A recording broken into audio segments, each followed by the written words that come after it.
Welcome back to the Benjy and Cal podcast. This is episode 2. This time we are at Benjy's apartment, which is much better furnished and better decorated than mine. And also we're in Tel Aviv, which is where the pizza is much more expensive. And they give you much less. Shrinkflation. Exactly. And last time we talked about a lot of topics. We touched on a lot of things. We might touch on them again in the future. I can't say that this time will be any more directed and focused. We'll have to see. But we decided that we would start by talking about the origins of the universe and the origins of life, the animals, the trees, the species, but more than that, the planets, the cosmos, the pizza, the laws of physics, and the pizza. Benjy, do you have any initial thoughts? Well, there's probably two ways of breaking it down. Either the universe started at some point, or it always has been. Now, on the universe has started end, you have the Big Bang theory, where all of a sudden everything everywhere just rapidly came into being, expanded, cosmic inflation, and then you started out with like just hydrogen for billions of years, the simplest atoms, just protons and neutrons. One proton, one neutron, one electron or something. And then eventually those coalesced together to form galaxies, stars. And the stars would fuse together by the power of gravity and other fundamental forces, just crushing it together. And then under that force, new atoms would be fused together, created heavier elements like carbon, what we're made of today. And then the star would reach supernova and just explode and send out all of these heavier elements around outwards. And then those coalesced into planets, and eventually life arose on those planets. And the other alternative is that the universe has always been, and there's maybe a cycle of the universe, like will eventually just collapse on itself, and then another Big Bang will erupt, or the multiverse theory, where maybe there are other universes, one that led to this one, and some that caused the other one, and that begs the question, where's that previous universe come from? Well, maybe it came from some other universe, and just so on and so forth, just always has been, which is, something that's hard for us to wrap our heads around. But so too, the universe having a beginning is also hard for us to wrap our heads around. What happened before that, or there's no such thing as before that. What does that even mean? So definitely something that we can't really comprehend. And then some people have the simulation hypothesis, which is just kind of another form of the universe came from something else. Distinction, I guess, either the universe is the only thing that is, or another universe preceded this one. So there's the simulation hypothesis. What are your thoughts on the simulation hypothesis? Yeah, so I'm not such a fan of the simulation hypothesis in general. It strikes me as a very bleak hypothesis, and one that arises from a attitude towards life that is one of meaninglessness. And it's kind of like, because a person might view this universe as having no meaning, so that, maybe we're a simulation. And then maybe there's this kind of higher order universe. And maybe over there in that higher order universe, there's some sort of meaning to be found. But in this one, it's just a simulation. It's kind of, that's what it sounds like to me. Mm-hmm. It's one of these sort of, maybe at first glance, unfalsifiable theories. If there is something, if we're just in a simulation, how do we prove that? You can't prove you're in a simulation, or can you? So some people, well, the logical argument goes, eventually in any universe, sentient life will arise from regular life, and then they'll become programmers and create simulations. And just as we see that our simulations are becoming more and more accurate and faster and eventually we'll start using the smallest possible computing bits, which would be just atoms themselves. And then you get this super high resolution computer that's sort of indistinguishable from reality at some point. And eventually, in that simulation, if life just arose on its own out of just in the universe, then in this simulation, it would stand to reason that life would also arise, and then sentient beings, and then they would simulate their own universe, create it, and then you have this infinite chain that the probability is that we're in one of these simulations rather being the first um, universe. So that's the logical theory. And then the other thing is maybe there are ways to prove the simulation hypothesis that maybe we could come upon the source code somehow or find something that like shows wait someone did design this, left a message somewhere, some sentient being maybe. It doesn't it's not unfalsifiable because you can't prove that it's wrong, but you could that just means you could corroborate it if it does happen. So there's no real um, condition that would prove that it's wrong. So it's still problematic, but maybe you could also formulate it. Wait, a simulation is something that like takes place on hardware. So maybe you could prove that um, the hardware that we're using, runs at some sort of different, I don't know, frequency than it should be able to run. Something that like we're just a projection rather than the actual thing. Of, maybe a projection onto lower dimensions rather than higher dimensions. There might be some more technical way of defining what a simulation is and maybe proving it that way. But There's so much here. None of it makes any sense to me. mhm. um, well, first, what would that mean that we discover that we're actually a projection? We're not the real thing. What does that even mean? Because whatever we are that thing. Well, you have Plato's allegory of the cave, where you have the Okay. people living inside the cave, and they're just all they know their whole lives. They're chained, and then behind them's a fire, and all they see is shadows. Okay, and then they've never seen themselves. They've never seen the world. All they see is this 2D projection on the cave background. So that's all they know, but that's not what they are. They're more than that. So you're saying the people in the cave who only see the 2D shadows on the cave wall, that's all they know. But that wouldn't even be all they know. If they're anything like us, they would have self-awareness as well.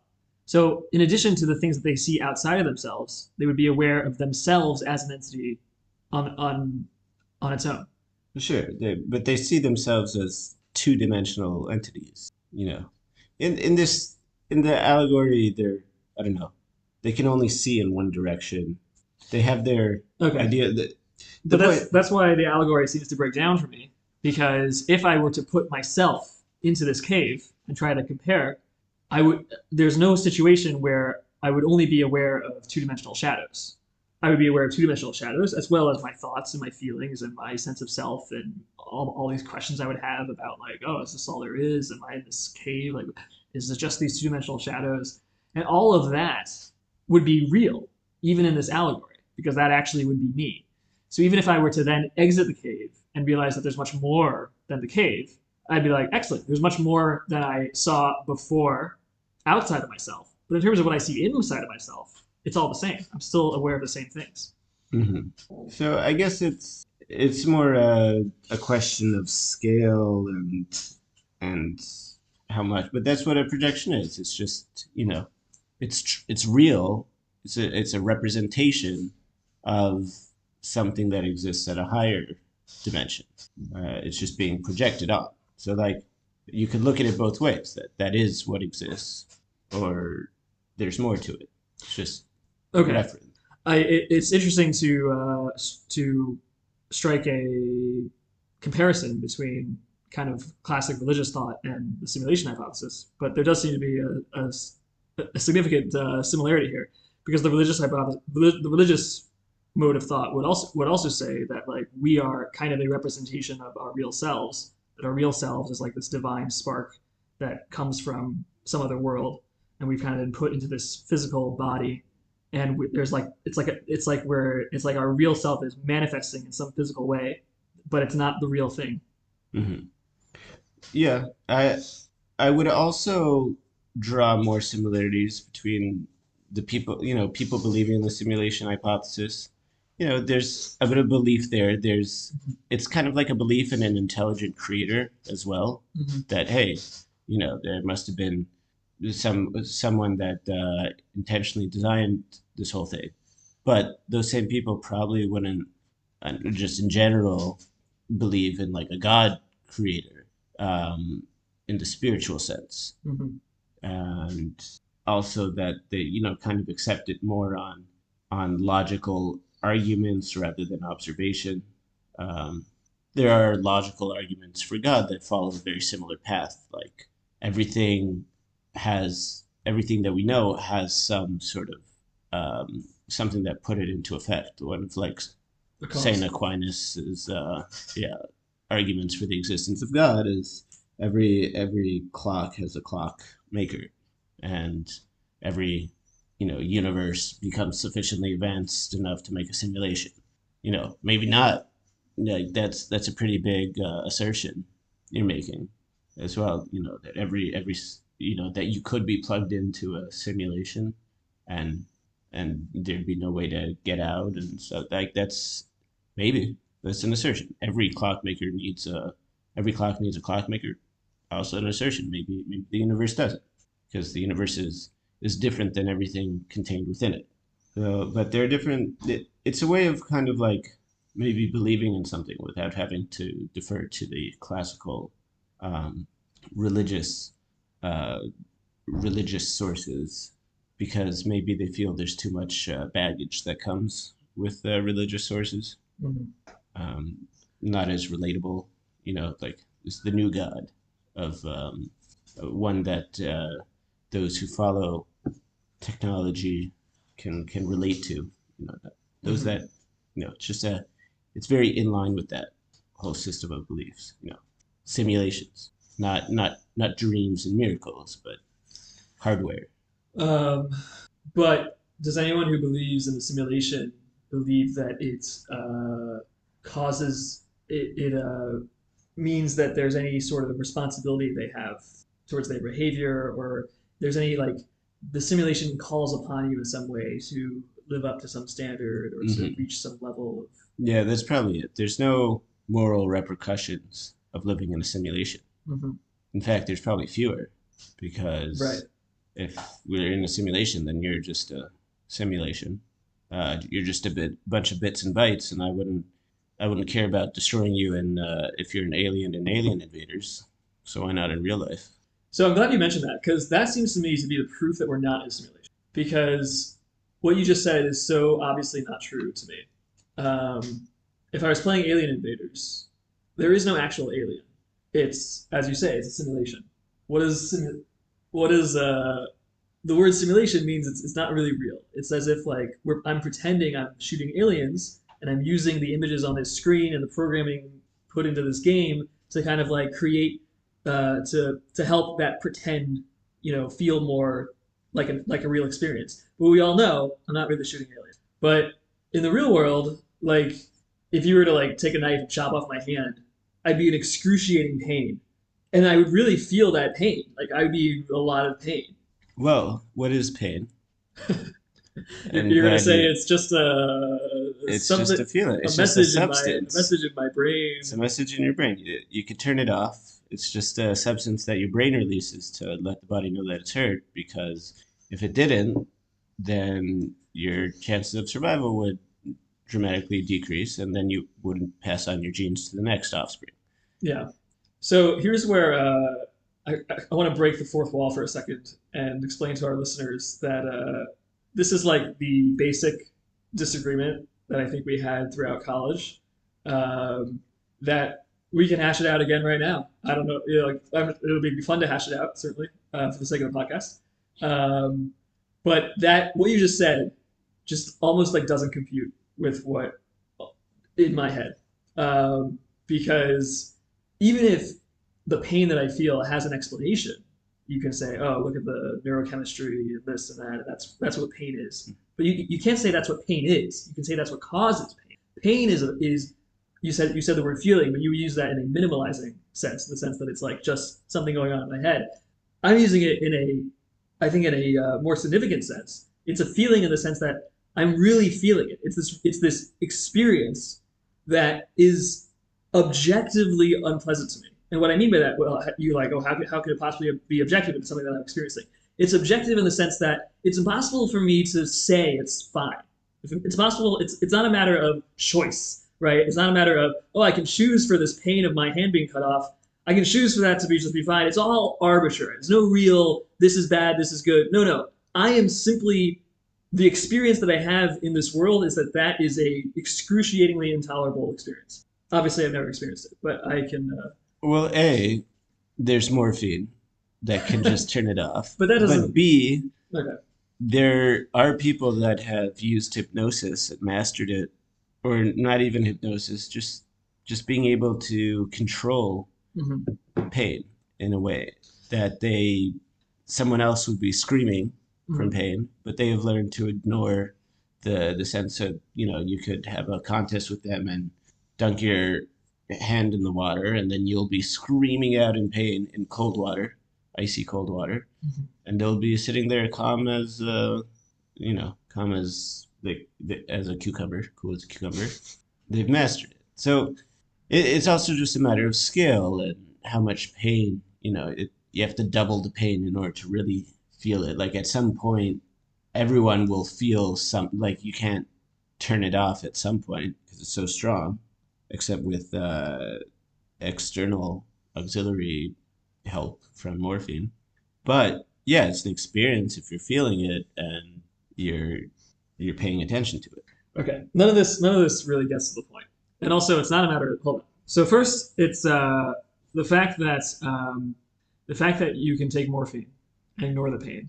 It doesn't matter. It's relevant to the point that when you feel the pain, you're having a real experience. Same too with the hypnosis. Someone can practice hypnosis, let's say, and he goes through a experience that would be super painful and intolerable to somebody else, but he's able to kind of, I don't know, get over it or whatever.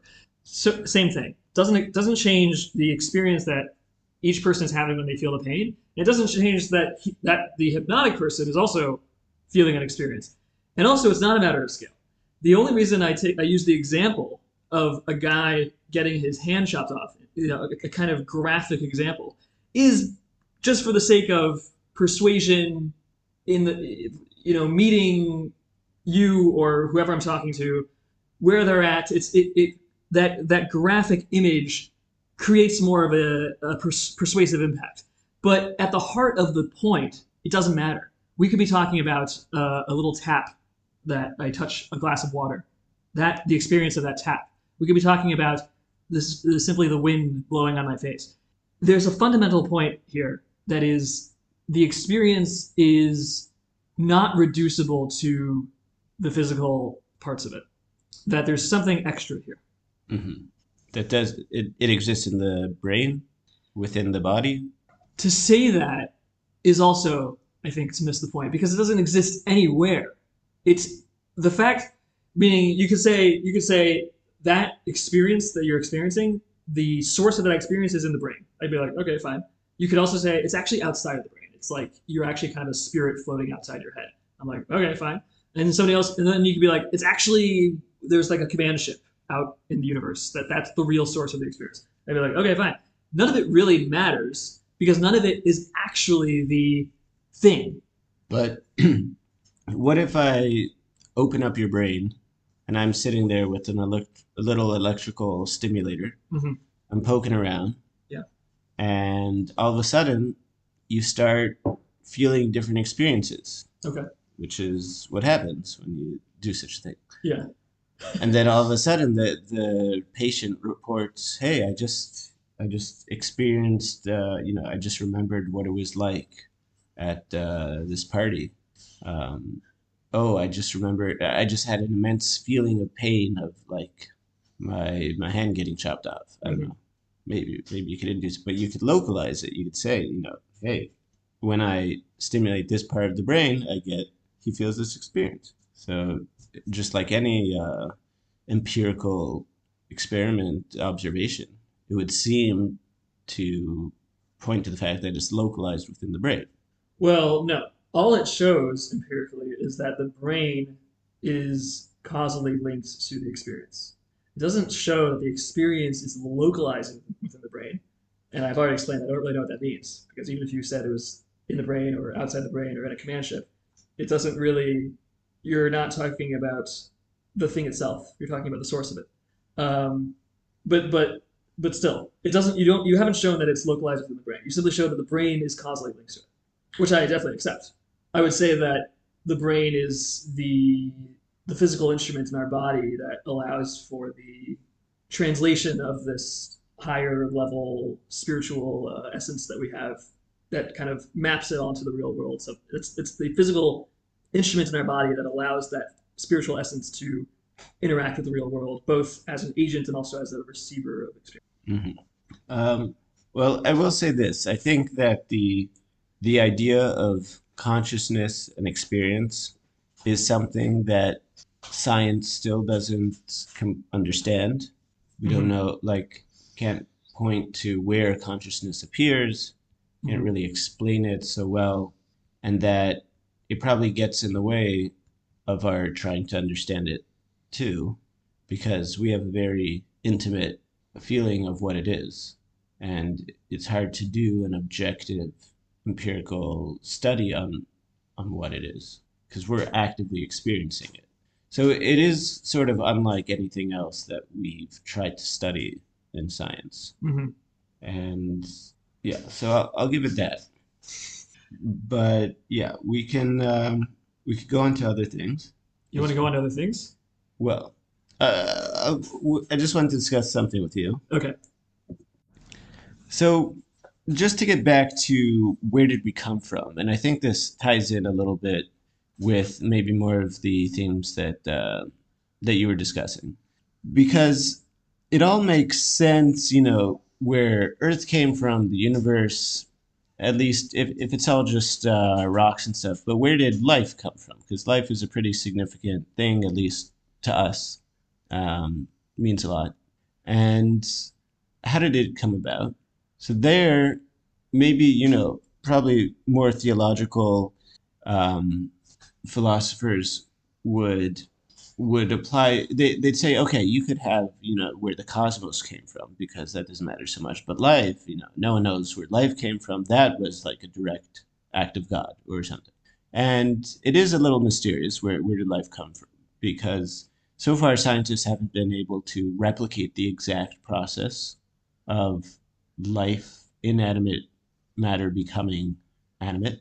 And, the prevailing theory is probably that there was some primordial soup just sitting in a pond, some sludge came about, just the magical combination, and then struck by lightning, and some electrical charge induced, and then like the first single-celled organisms came about. Because it's pretty clear that life did evolve from simpler to more complex because the fossil records for multicellular organisms are not as old as single-celled organisms. So, and you look at the fossil record, you have more complex, larger animals, life species that arose from simpler, less capable life, Mm-hmm. um, and smarter life arose over time. So there was definitely a trend but how did that first light? Where did that spark come from? Well, the Earth is a big place, a lot of elements and sludge and storms, and over the period of 4 billion years, which is a huge amount of time, maybe it'll happen. And I think scientists have been able to replicate like how I forget exactly which process, but some like was it some sort of part of DNA acids they were able to create, but not DNA itself or something. So So wait, yeah, can I chime in here? Because I think this is sometimes taken for granted that if you had enough time, then life would just come about. But when you add in an intentional someone trying to make life come out and being able to adjust the whatever replica or whatever's going on in the lab, able to adjust all the parameters and the details at will in order to make it happen. The difference in what you would expect between how quickly that would result in your desired outcome versus how quickly the desired outcome would just come about in nature is, I think, much greater than sometimes people give it credit for. Like, how long would it take a human being who wanted to write an essay, versus how long would it take 12 monkeys to write an essay? Eventually, the 12 monkeys, I guess you would say, eventually they would write something, an essay. But like the amount of time that it would take, and let's say it has to be of a certain length, right? So, the amount of time it would take them to write actual words for 6 straight pages, even, it should eventually happen, but it would be so much longer than it would take a person who wanted to write 6 straight words to write 6 straight words. So, Right. If you want to calculate not 6 straight pages. the probability of 6 pages of Shakespeare rising. Mm-hmm. Okay, let's say per page it's I don't know, 500 letters. Letters? Yeah, words. You're saying words maybe? More like words on a page, not Okay. letters. So let's say 2,000 letters Okay. times six. Let's say 10,000. 10,000 letters in order, divided by whatever all the works of Shakespeare, because it could be any 6 pages, but it's really doesn't bring it down so much. Mm-hmm. 26 possible letters, including a space. 27 to the power of 2,000. Okay. I'll trust that your math is right there. I didn't really follow it. Didn't we do discrete mathematics, combinatorics, permutations We did. together? We did take that in college. So okay. Every spot has 27 options you could choose from. Okay. 27 times 27 times 27 for each possible Okay. character. There are 27 power 2,000 total possible Mhm. sequences of 2,000 characters, Mhm. including a space. And what is 27 to the power of 2,000? Yeah, it's some absurd number. It's a 1 followed by 286 zeros. Okay. It's a long time. And if you're just to take all the atoms that exist on Earth and jumble them up in little pockets, Mhm. because not every atom interacts with another, times 4 billion years or however long it took for life to come about. 4 billion years doesn't sound like long enough. If we're talking about the monkeys writing 6 pages of Shakespeare, the 27 to the power of For 2,000, sure. 4 billion is not nearly long Yeah, not at all. enough. Okay. But life, yeah, 4 billion years. So so it could be that, scientists sort of think maybe it wasn't just complete random. Maybe it was simpler. Like maybe instead of trying to get the works of Shakespeare right, it just had to get a 10-letter text message right. And then from there, it could evolve on its own to be more complicated, to be more complex. Mm-hmm. So all they have to do really is create something that is self-replicating enough. But maybe it comes about, just by following a few sets of rules. We studied, I don't know if you remember Cellular Automata, The Game of Life by Conway.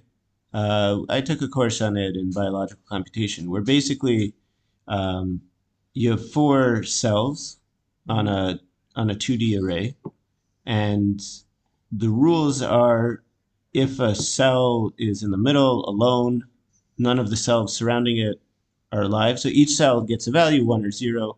If the surrounding cells are 0, then it dies from loneliness. If 2 of the surrounding cells are alive, then it grows and creates another that then it becomes alive. Mm-hmm. And it's something like that. So these are the rules. And then from there, he's able to simulate all of these crazy creatures that come about, that can propagate, that can move across the screen. It's even Turing complete, which means that you could simulate any machine on it. But he's making any assumptions about computations. how the thing grows. When he says it grows when there's two Hmm. alive squares surrounding it, he makes some assumptions obviously about the process of what it grows into. I assume Right. he must. It yeah, it's definitely a little bit arbitrary. It kind of reflects the rules of life that life grows where other life grows as well, and it dies out when it's alone.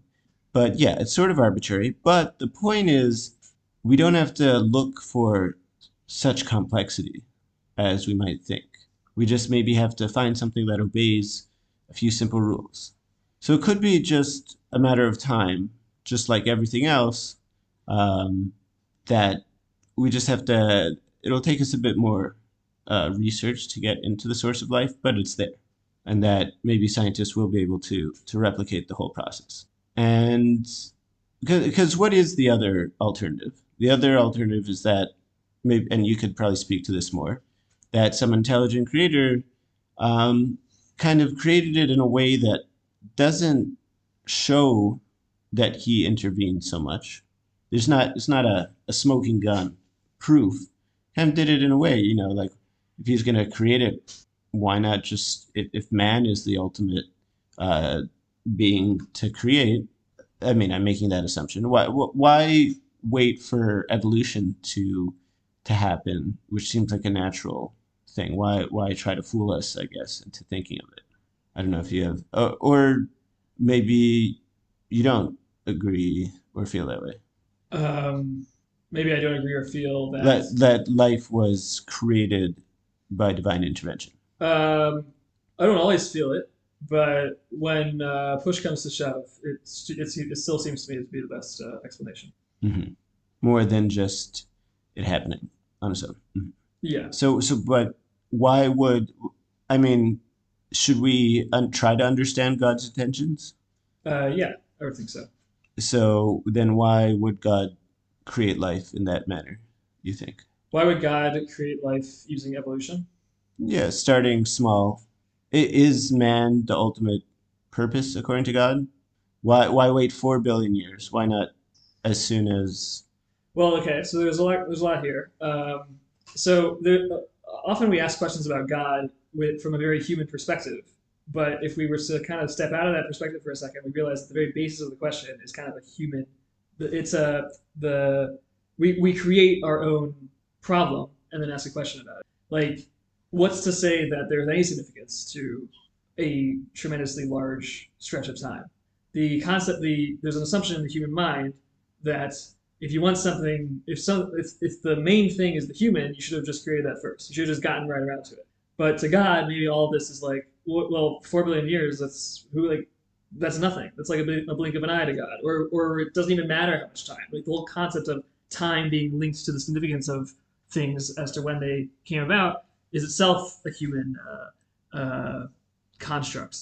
Um, and then also the assumption that it should have just come about. God should have just made life rather than having it develop and evolve. Um, Well, I say it because it seems from a classical Western theological perspective that that man is the ultimate mhm, purpose. mhm. I also say it because the problem with it looking so natural is that it makes it much less likely to believe that it is a result of divine providence. And why need an explanation for God at all if it seems so natural that it would arise? See, but it depends what we mean by natural, because I think for people who believe in God, they view nature as a very uh, as like a part of God's creation. So, meaning you could explain everything. You could provide me a physical explanation, a scientific explanation for everything that happens in the universe, and my response would just be, "That's great. That's the way God made the universe." The fact that there's a natural explanation for it doesn't. Uh, it's not as if there's the natural explanation and then there's the God explanation. They're two separate Mhm. things. Well, I would say that there's this trend that's been throughout the years that whenever, like going back to antiquity, things that weren't understood were explained through God. And Yeah. as things became more clear, then the religious would say, okay, that's fine. It doesn't matter one way or another. And it would kind of limit the slowly the the need to say God created anything. And it seems now at this point, you would say that God created life, but everything else was natural. No, And I would say God created everything. There is okay, no God created this, but everything else was natural. That dichotomy doesn't exist in my head. mhm. Okay, fine. So then everything is a natural process, and God just maybe set it into motion, or maybe even didn't even do that. So then what is the point of saying God created everything? Why inject God into the equation? Yeah, what does he bring to it, thinking about this concept of God Right. and not just natural? Everything is just is. Right. So here's where this is a good time for me to explain what I think is the main distinction between different conceptions of how the universe came to be.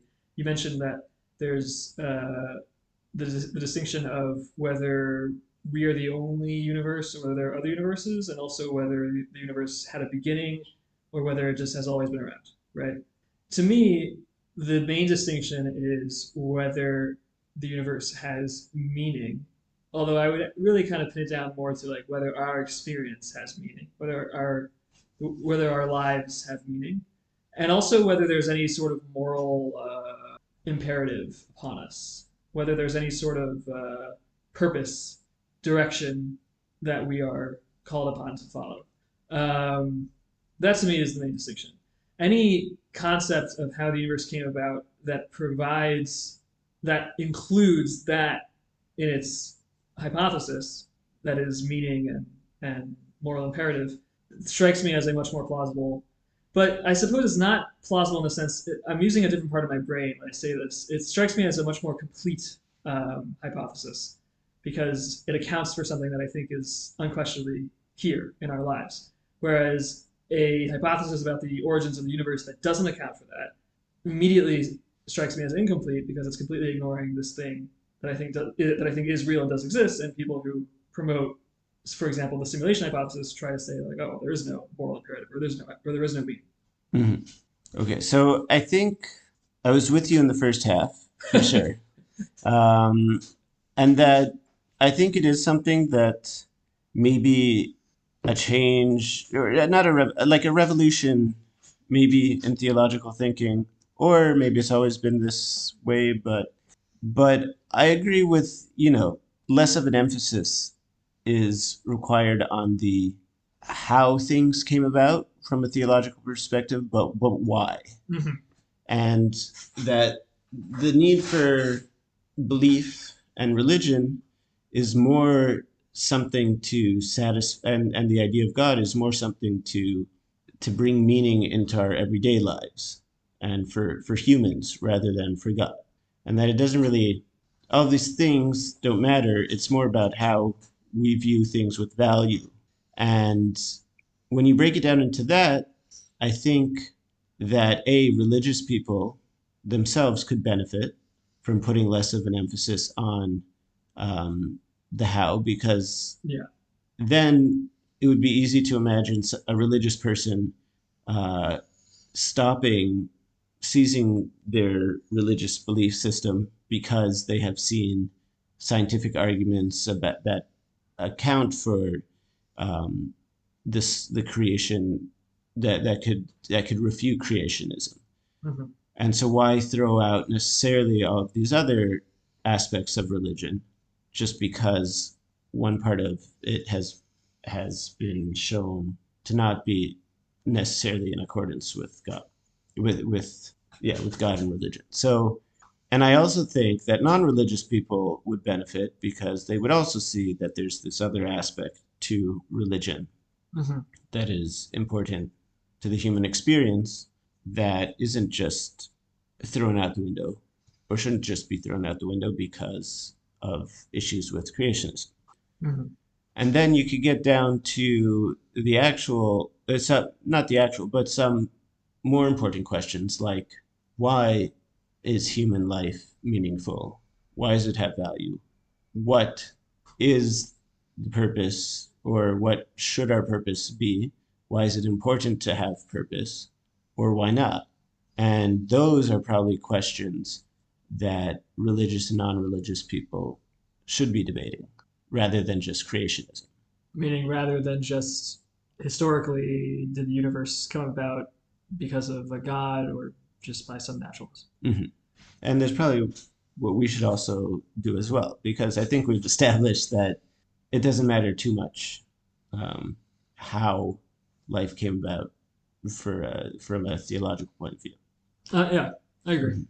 And just to clarify my position on religion, Mm-hmm. that it's more about the utility of a thing, in my opinion, Mm-hmm. and that I think humans are not robots. I think that we evolved to have these spiritual needs, and that there are things that religion fills that science, try as it might, does not, because science is just a way of explaining things. It doesn't have its own culture, although there are people that definitely do create cultures around science in an attempt, maybe subconsciously, to fill this void. They create cultures of um, and different belief systems that help them feel together with others. Maybe it's online. You form a Reddit community for people that believe in this new concept that exists completely outside of religion. Because for thousands of years it was just religion. That's Mm-hmm. all people had. That's all. And now maybe you disagree with that, but So, finish your sentence. Now what? well, now not just science, but I'm saying everything. There's everything that exists. There's just an explosion of new things to spend your time doing. Movies, TV, drawing, art, all these things became open to people, uh, going to bars, going to restaurants, whatever you do with your time. None of that existed for a million years of human life. All that came about just in the past 500 years when books were created. Everything else was just, Books are much older than 500 years. they had scrolls, but they weren't, um, until the Gutenberg press, they weren't, books weren't universally published, and they had scrolls that were given to the elders. They had religious text because you'd have to meticulously copy it, and then Okay, but they were there's something I protected. think more important than books. When we say books here, it's stories. Stories have Mhm. been around since Right. old. They're older than we know. I think. But stories ties in with religion, I think. I mean, I had mentioned TV and movies, I suppose. Yeah. Uh, but and you're definitely right about, and I think you mentioned last time about the mythologies that exist in the stories that we tell. Yeah. Um, so yeah, I guess there's aspects of religion in modern religionism, however you want to call it, in movies and TV today, Mm-hmm. and certain messages that they're portraying in stories that we tell each other. Mm-hmm. But it's just so much more diverse. As a thought experiment, you're living, uh, I don't know, 4,000 years ago even. We don't have to go back a million years. Okay. 4,000. Okay. Fine, let's say 10,000. 10,000 BC. What is your life like? I don't know. I don't have a good concept of history going that far back. Well, I'll tell you my estimate. It's my how I think about it, and as far as I know, you wake up, you probably have um, some responsibilities as part of your little local tribe, because big cities haven't yet quite formed. Okay. So most people are just living in their tribes. You have to maybe do some sewing.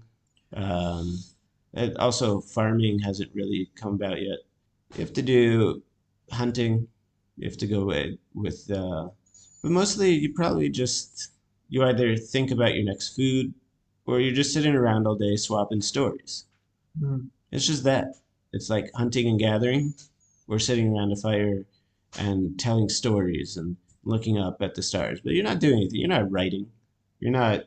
You're just talking to other people and making up stories. So it's interesting. I have often looked around in my life now, and especially the older I get, I kind of feel like that's pretty much still what we all do. The primary thing that most people do, the primary activity that most people do in their lives, and that gives them the most meaning, it seems, and that they invest the most energy in, is socializing with other human beings. A, I would say that's definitely going downhill. Maybe it's due to COVID, maybe it's due to addiction. I think people are spending far less time walking around, meeting new people. People spend hours a day just staring at a screen. Maybe on some level it's a social interaction, but a very, very shallow one. Well, what people are we talking about? We're talking about the fact that we generally all work on a computer these days, or are we talking about people who don't work and are just on the internet all day? Both. Even if you're working, you look at a movie of how working used to be Mhm. 30 years ago, right? You'd go in, your work was your life. You would every day office gossip would control everything. You're always thinking about like the next I don't know, the next thing in your career. I guess you're also doing that now, but with the hybrid working, half the time you're just at home focusing on yourself, your job, spending less time interacting with people at the office. At least that's how it was in my experience. It just seems like a general trend downward that being interacting at the office isn't as important as it used to be. Like, I don't know, there are even people probably like there are probably serious relationships that formed at the office that doesn't happen anymore for multiple reasons. Mhm. But you probably couldn't help it because it was just you're just with these people so much, so intensely Mhm. that just the importance of it has decreased, which is good in terms of the emphasis placed on family and enforcing family. But it's just you're out of the house less. You're interacting with people less, and I think it's just going down. But if you want to lump family into that and say that it's good because it allows people to spend more time with their families, spending time with your family is included in social interaction. For sure. But I think that there's an emphasis just on your core family. I think it used to be that people were more in touch with their larger extended family. Now it's, for good and bad. At least in my experience, I see a lot of people just interacting with their own core family, their children, Mm. their parents, and then the emphasis on extended family becomes less important. But but I really think that there's a huge difference between, let's say, people spending their whole day playing World of Warcraft and people interacting around a campfire every day with their entire tribe, um, as it was. And But you seem to be bringing up a comparison here that's the opposite of what you were bringing up before. Before, I thought you were saying that 10,000 years ago, people had less going on in their life. There was less richness and diversity and variety of things, and you just had your tribe, and you hunted a few animals, and then what'd you do all day? And now look at all this stuff we have. But now it seems to be the opposite. Now it's the guys playing World of Warcraft all day. But back in the day, you were sitting around a fire with your tribe, telling stories, hunting. That'd be something. That'd be yeah. Imagine if we hunted nowadays. right, I hear what you're saying, and it's a little, I guess, goes against in a way. What I mean is that things are more diverse, less of an emphasis on religion and interpersonal relationships nowadays. There's more diverse. It's more diverse because there are more options of niches to spend your time doing. But it used to be religion played a huge life. Now you could spend back then didn't matter if you were atheist. There's nothing you could do to get away from it. You were your whole tribe had its religion, its beliefs system. You can't get away from that. Nowadays, you could spend your whole day playing World of Warcraft and never have you could move away. There's no judgment. You're not dependent on your tribe necessarily. It's much more individualistic than collectivist as it used to be. And I still, I think I could see this within our own religion of Judaism, that, and I'm sure other religions are also undergoing this revolution as well. That I think 40 years ago, to leave your religion would have been a lot harder because you'd be thrown into the wild. It depends where, which religion, well, whatever. But nowadays, it's easier as a Jew to become less religious without all the repercussions that there were in the past.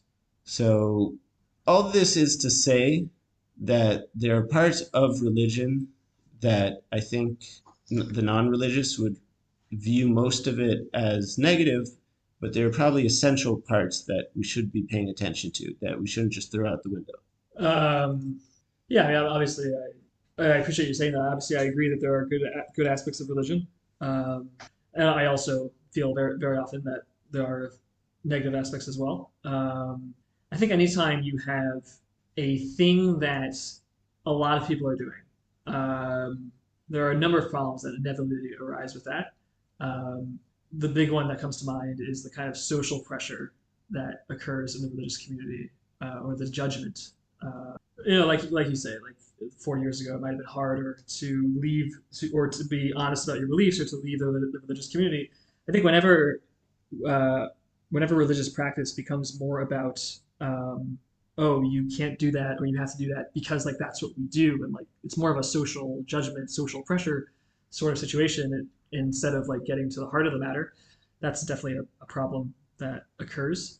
Um, I do want to ask a general question. I don't know if you want to continue down this road of like a more sociological discussion, but something occurred to me, which was, so if according to evolution, we evolved to survive, right? The traits that allowed us to survive and reproduce would be passed on, and so essentially we're evolved to survive and reproduce, right? Okay, That's the basic premise of evolution. sure. So why would we evolve this sense of meaning or this sense of longing for something more? As you said, religion provides something to people that science has not been able to provide. You acknowledge that. But why is there something to provide at all, according to evolution? Why would we evolve this sense of, oh, there's supposed to be something more? It even results in a lot of us being depressed. I think this sense of like, if we could just be more simple, if we could just enjoy life, and like all we have to do is like just stay alive and like just be happy, I think a lot of us would be happier. And this sense that there should be more meaning, or this sense that there's something more, I think causes a lot of us to be depressed. Probably has overall reduced the survivability of the species. If Hmm. maybe not, I don't know. But why would that? Yeah, I Yeah. hear you. I would start off by saying that evolution just cares more about us reproducing than our mental health. Yeah. So once you reproduce, you're good. You could, according to evolution, you could get depressed and kill yourself. It doesn't matter. Mhm. Um, but it's a good question.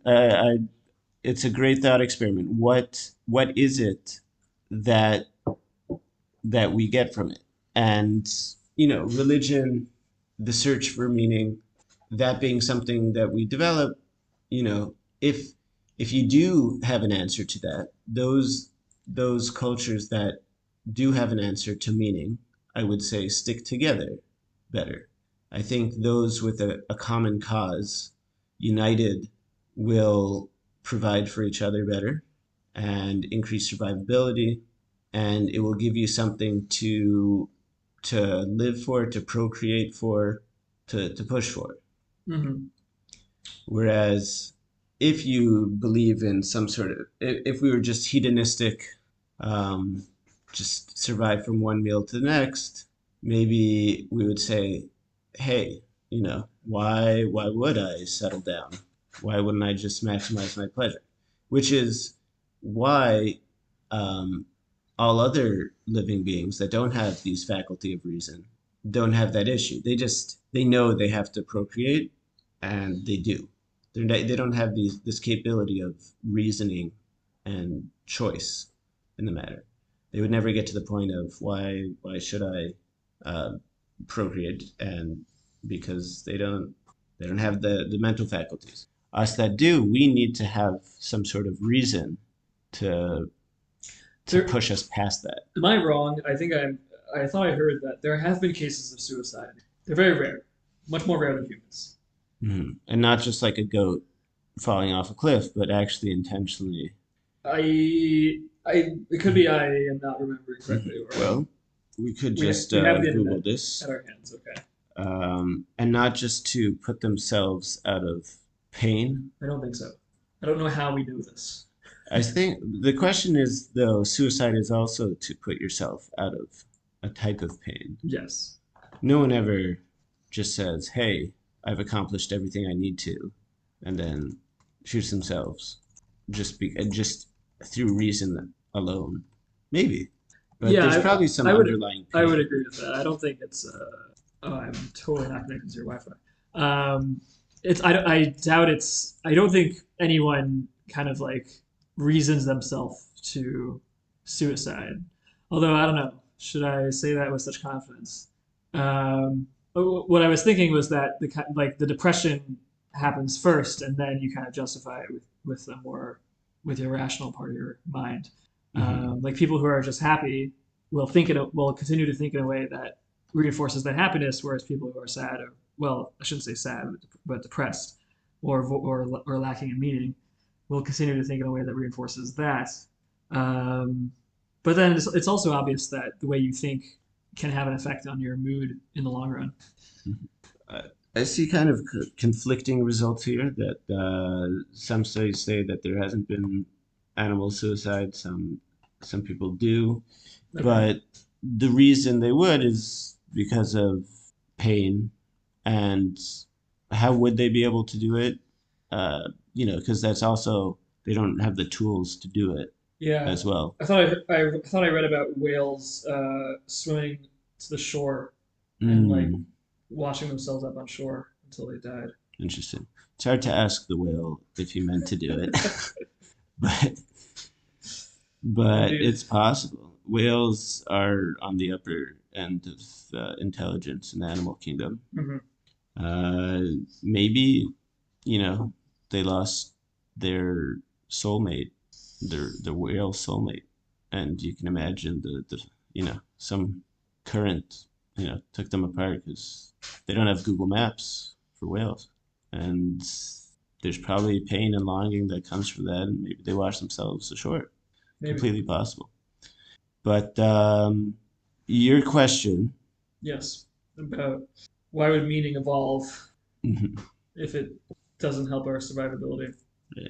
I think it's again. I think we even see this phenomenon nowadays when the war has kind of taken an unfortunate uptick in around the world, and nation expansionism uh, is also a threat, and people you could see that countries becoming more nationalistic, cultures becoming more unified in a fight against the other, because I guess if no one really cared, if it didn't unite people, Right. then what would happen? Then they would just be slaughtered and their resources taken.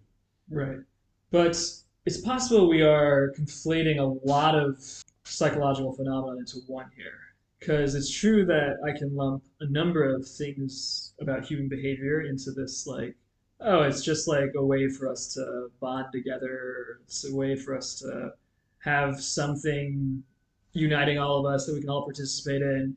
Um, but it also seems that at certain times, obviously none of us are tapped into this all the time, and even those who, and many of us maybe are never tapped into it. But it does seem that there's even just on an individual level, there's some sense of the divine, or there's some longing for something greater. And I don't know, maybe the way I'm describing it right now, it's still reducible to just something that I can then bond with somebody else over. It's not something that actually has any meaning to me, or it's not something that is a separate thing. for me to pursue other than its purpose being to bond with other people. But it's still, I don't have much more on it, but it just still seems that that the human experience, the human condition, could have been simpler. There could have been less here, if it was just evolution for the sake of surviving and reproducing. It just seems there's so much depth that is not accounted for by evolution. I would I would say to your first point that there's something more, something deeper about the law about what is my purpose in life. That's deeper than, hey, let's all bond over this TV show, Mm-hmm. because TV shows come and they go. Mm-hmm. The question of what am I doing? What am I doing with my life? Is there something I should be doing? Some purpose? Yeah. Where do I fit into the grand scheme of things? That's an eternal question that will never go out of fashion because it's just the most relevant thing to each person possible. It's just the highest question you could ask. But is it necessary that that would be so relevant? Could we be evolved in such a way that that question would just have no meaning to us, where we'd be like, that doesn't. What does that even mean? Yeah, I mean, I think we're getting to there more than ever. I think Uh-huh. people are able to just distract themselves to not have to think about that or just Right. to say, ah, it doesn't matter so much because of the waning influence of religion that also putting and the increasing of individualism over collectivism taking a hold. I think that it could be, it's entirely possible to have everyone think, it doesn't matter, I'm happy. I'll just try not to think about it. Mm-hmm. But I think it's still a struggle. It's still a struggle for everyone. The more we find out about the universe, the more we understand that it's kind of random. At least from a scientific perspective, we're all just gonna die. There's no afterlife to be observed. There's no accounting for your life at the end of things. There's no, you're just a drop in the ocean, in an enormous ocean of inconsequential existence. And that when you think about it, you could theoretically kill everyone on Earth, and assuming there's no God, there's no repercussions for it.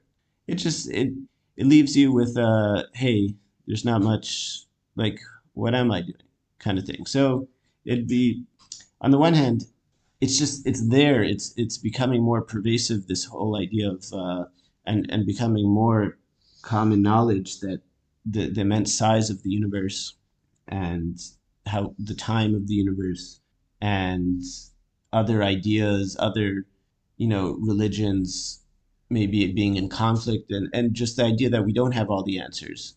It's becoming more pervasive, so it's harder to just ignore it. So on the other hand, we're not as pressured to think about the meaningfulness of everything. So we're kind of in this quasi phase where you can kind of take it whichever way you want. And maybe it's not true. Maybe not everyone has such a deep drive to find meaning in their life. Yeah, and actually, I think that is one of the actual valid questions against religion, because it seems pretty clear that not everyone does have it. And so, like, if everyone had it, religion would seem more coherent because it would be like, okay, everyone has it and everyone can struggle with it, and that's something, everyone has that channel.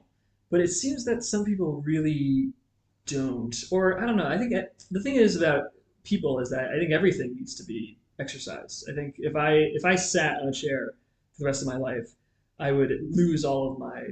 I would eventually lose so much of myself. I would just the all I would be adapted to would be sitting on a chair. You have to kind of use the parts of you in order to continue to have those parts. Mhm. Um, The meaningful muscle. yeah, exactly. You have to always be thinking, what is my purpose, in order to want to know what your purpose is. Yeah, kind of. By the way, there's something else you said about there's no afterlives to be observed. I agree on the face of it. What would you say to? It seems a lot of accounts of people who had near-death experiences and then described having some sort of experience of being outside their body, of seeing, I don't know, of seeing into some world beyond our own and then returning to their body once they didn't die. It seems a lot of people have this sort of experience. I don't know a lot, but um, I would say that that could probably be explained in a way that dreams and other hallucinations can come about. Right, but I'm glad you said that because then I would still ask, but why would that even why? So you could we could talk about that sense of meaning that I've been asking about, and you can say, okay, it's like something that kind of bonds communities together, and I can kind of get behind that.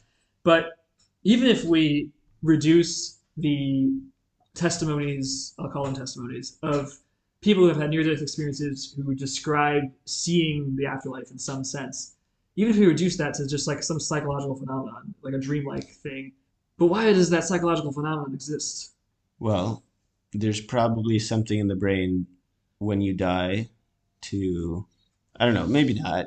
I've heard people say that there's something, that eases the death Uh, experience. Maybe your body like kind of gives off natural neurotoxin. but But there's no reason for evolution to evolve well, something that eases the experience of death. well, if people who observe someone dying think that it's more of a pleasant experience than it actually is, maybe they would be less depressed. These are, just throwing these theories out. Okay, Um, but earlier you said the only thing that evolution cares about is that you reproduce. You can be as right. depressed. You can be. It doesn't matter about your mental That you're health. not depressed at a younger age, So that where you could still reproduce. It's important to not be depressed at a younger age. so you can still reproduce. Yeah, So the people at their younger age might have seen older right. ones in the family die, and if they view it as a hmm not such a terrible experience. So that's just a theory I'm throwing out there. Okay, That I don't know how you would prove that one way or another. right. But I think when you die or near death experience, everything's going haywire in the brain. Who Okay. like you have neurons just probably suffocating and trying to just your body's pumping adrenaline, all of these drugs messes your brain up. You see who knows what, and you probably see whatever you hope to see in a way. Like because we've set the stage for an afterlife, and those people who have seen themselves in the afterlife are familiar with the concept of in their brains of what they think an afterlife should be. Mhm. The alternative is that in heaven they're just like giving little teasers. Don't forget, this is happening. Um, but they could maybe give, I don't know, better stories if they want us to believe them. Mhm. They can like if heaven's real and they're sending people back for some reason, just to tease them, I guess. Like why would they if assuming in heaven they're all knowing by then they would know if someone should be coming to heaven or not, leaving aside the fact like that brings into all of these questions like divine your what's it called, like how long you're meant to live Mhm. regardless of whether your heart explodes or not. Like it just if heaven knows how long you're meant to live, then why would they call you early and then make a mistake? It just seems ridiculous. But they Because should just give an unprovable, like they should send the person back with the proof that P equals NP, and maybe I probably wouldn't even believe them then, to be honest. But right. yeah. Um, well, so I, I I think an answer to that is that and we don't have much time left because I have to leave in 3 minutes. But I think an answer to that is that it's possible. Like I don't view just because I believe in God in some sense, I don't think that God just like he's just this all powerful, all knowing being and he can do anything and just for some reason he created the world with all this pain and evil inside of it. This concept of God creates this really kind of a resentment towards him immediately because it's like, okay, you can do anything, you know everything, like what the hell is going on? This doesn't make any. So I think it's possible that I meaning I think God is in a sense all powerful, but I also think he has a personality. Like there's a sort of nature to God that he cannot change. He cannot be not himself. And so there, he himself has like characteristics, and those characteristics might be imbued into the world, but then there also might be this inherent evil or chaos in the world that isn't really part of God's characteristic, and that God is constantly like trying to keep at bay. There might be these like inherent, this sort of like an inherent something to reality that might be external to God. I don't know. So maybe polytheism isn't sounding so bad after all. No, it's very different from polytheism because it doesn't assert that there's any being outside of God. There might be But the chaotic properties. forces. Yeah, there might be properties or things, but they're not beings in the sense that they are intelligent and they are personable and you can relate to them. So why can't God just why does God have to be personable and relatable? Why can't he also be just a force? Because that would be the equivalent of there being no God. If everything is just a force, if everything is just some Mhm. thing in the universe. So what is the practical difference of God being a being, a sentient being? Mm-hmm. Does that cares about our existence? I think he cares. Yeah, I think he cares about us. Because if he didn't care, there'd be no point. Yeah, I agree. If he didn't care, it'd be the same as there being no God. He might as well just be an arbitrary force. Okay. So the real difference is that he cares, Yeah. but that he doesn't do anything about it, but he still cares. Well, maybe he does a lot about it.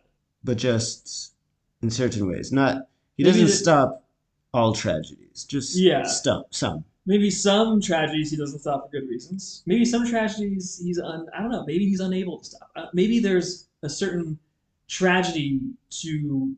Maybe you can't be alive without feeling pain. Like there's something about the nature of reality that makes that those two things have to go together. And maybe you can't have like if everyone just lived the same amount of time and we were healthy, we were totally healthy until we died. We all live the same amount of time. Well, number one, we'd still be asking, well, then why do we die? Right? We'd still be finding something to be like, well, why isn't it better than this? And then also like I don't know, maybe that wouldn't be, there's a certain there's a greater care we have for the humans around us because we don't know when we will lose them, and perhaps there's a greater care and sensitivity to our own lives because we don't know when it'll end. And maybe that's unavoidable because sometimes the response I get back is like, why couldn't God create a world where you have that increased sensitivity, even though everyone is going to live the same amount of time? And it's like maybe there's something about reality that makes that illogical. You have to have darkness with light. You have to have evil with good. Like you cannot Yin and yang. exactly. And maybe God Himself cannot undo that. Like that's just something so embedded. Hmm. But he wants us to get something out of it. I mean, I agree with you in that if we're all just living forever hooked up to something without any like any pain, suffering, then what are we? We're definitely not human anymore. Mhm. Um, it's just the motives here are interesting, and the necessity of there being a God in the picture and not just this is how it is still Mhm. um, a bit of a mystery for me. But I think we're going to wrap it up there at an interesting juncture. That Yes. so far we only covered where did we come from, and next week we'll maybe talk about where are we going. Where are we going? Okay, I think we touched that a little bit just now with the afterlife and with. Touch on it a bit, Okay. and but how and when and if humanity will end, Ah, yes. or life and the universe. Stay tuned. Stay tuned. This has been Cal and Benji podcast.